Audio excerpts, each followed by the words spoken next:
特報 AI 実測レモン。こんにちは、アクロパパです。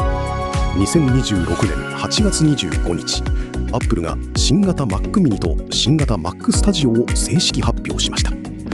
M6、M5 Pro、M5 Max、そして最大 512GB ユニファイドメモリを積める M5 ウルトラ。噂段階だった話がついに実機と価格になって出てきました。今日私が一番驚いたのは、価格でも性能でもなく 512GB という数字です。うちが以前作ったローカル LLM の必要メモリ早見表は 70B クラス98量子化で約 75GB までしかカバーしていませんでした。 512GB はその表の外側に出る数字なんです。そこで今回は発表された確定スペックと価格を整理した上で、以前うちで実測した Muse Glimmer 30B のデータも踏まえながら Mac mini、Mac Studio、RTX4090、クラウド API を円建てで3年比較してみました。今日は確定情報だけを使って、この中で買う価値があるのはどれかを一緒に考えていきます。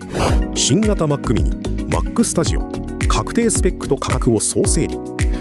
2026年8月25日発表、9月22日発売の全ラインナップを噂ではなく公式発表ベースで確認します。 512GB ユニファイドメモリーという新しい景色。 Mac Studio M5 Ultra の最大 512GB という数字がローカル LLM にとって何を意味するのかを考えます。ローカル LLM は何ギガバイトあれば動くのか。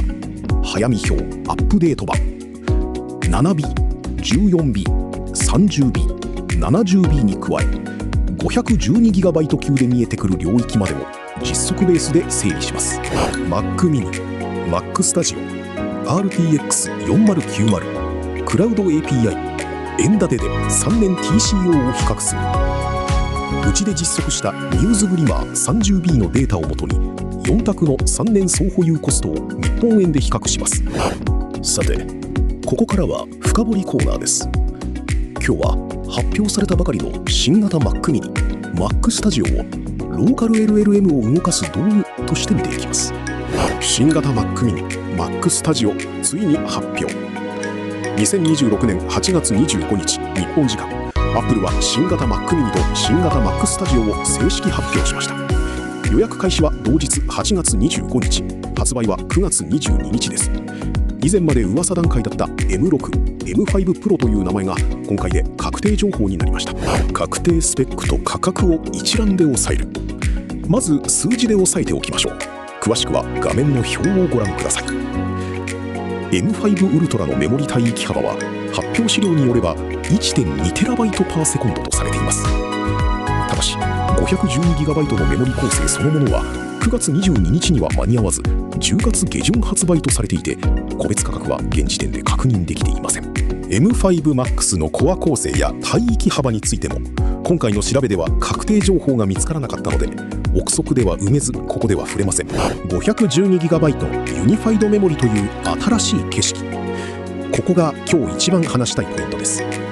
以前うちが作ったローカル LLM の必要メモリ早見表は 70B クラス98量子化で約 75GB までしかカバーしていませんでした。 512GB はその表の何倍も外側にある数字です。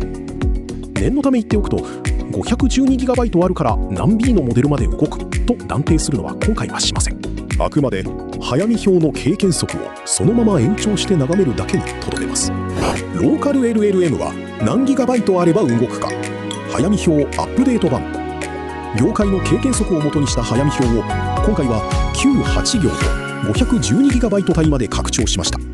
詳しくは画面の表をご覧ください。要点はこうです。 512GB という数字はこれまでの早見表が想定していなかった1桁上のモデル規模を計算上は視野に入れます。ただし計算上乗ると実用速度で動くは別問題です。ここは断定せず、次に新型機の実機が手に入り次第うちで検証したいと思っています。自社実測 Muse Glimmer 30B で分かったこと。ここからはうちだけの一時情報です。実際に 30B 級モデル Muse Glimmer を動かして何が分かったのかをお話しします。最初に断っておくと、この実測はホスト型 API ープンルーター経由で取ったものです。自前の GPU で動かそうともしたんですが、これが3回失敗して 0.64 ドルだけ溶かしました。その話は後で聞いてきます。まずミューズグリマーの GGUF ファイル Q4K の圧縮モデルの実サイズは約 18GB でした。これ早見表の 30B94 イコール約18から 20GB という経験則とほぼぴったり一致しています。実測と理論値が噛み合ったので、この早見表の信頼度は高いと見ていいと思います。そしてオープンルーター経由でミューズグリマー 30B を実務4タスクに使ってみたところ、合計コストはわずか 0.0128 ドル、速度は約150トークン毎秒でした。要約やコード読解といったタスクは実用レベルで使えました。ただし正直に言うと、事実性が求められる生成、例えば台本の内容や出典付きの提案のようなタスクはまだ実用にならないというのが率直な感触です。余談ですが、自前で GPU サーバーを借りて動かそうとランポッドにも挑戦しました。結果は3回失敗して 0.64 ドルを溶かしただけ。測定データはゼロです。クラウド API の手軽さを身をもって実感した出来事でした。3社比較、円建てで見る3年 TCO。 では本題です。新型 Mac mini Mac Studio 自作 PC プラス RTX4090 クラウド API、 3年間トータルで見たとき結局どれが得なのか円建てで試算してみました。詳しくは画面の表をご覧ください。要点はこうです。 Mac mini の買いモデルなら自作 RTX4090 機よりむしろ安く始められます。一方で Mac Studio M5 Ultra は約95万円からと他の選択肢から頭一つ抜けたコストになります。そしてクラウド API はミュージーグリマーの実測コストをもとに1日10タスク相当を3年間毎日使い続けても概算でおよそ2万円、1日100タスクのヘビーユースでも約21万円です。つまりハードウェアの購入コストに追いつくには Mac mini の買いモデルでさえ相当な高頻度大量利用が必要になるということです。結論、512GB が現実になった今、何が変わって何が変わらないか。ここまでのデータから私の結論を条件付きでお話しします。変わったのは選択肢の上限です。512GB という数字がついに実機として買えるようになり、これまでの早見表の外側にあった領域が少なくとも計算上は視野に入りました。これは噂段階では言えなかったことです。一方で変わらないのはローカル LLM の推論だけが目的ならクラウド API で十分という結論の骨格です。95万円の Mac Studio M5 Ultra を実測コストベースで元を取ろうとすると想像を超える高頻度利用が必要になります。これはミューズグリマー実測から見えたうちの一番の発見が今回も当てはまるということです。 GPU や高メモリの Mac Studio を買う意味がある場面もあります。それは LLM 推論以外の用途、3D レンダリングや画像生成、あるいは超大規模なローカル運用でデータを外に出したくないプライバシー要件がある場合です。そういう用途があるなら話は変わってきます。私自身の結論としては、用途がローカル LLM 中心ならまずはクラウド API で始めてみるのが今のところ一番合理的だと考えています。 512GB という新しい選択肢は魅力的ですが、それを使い切る用途がすでにあるかどうかをまず自分に問うべきだと思います。はい、いかがでしたか。今日は2026年8月25日に発表された新型 Mac mini Mac Studio を確定スペックと価格をもとに整理し、うちの実測データと合わせてローカル LLM 用途で本当に買う価値があるのかを見てきました。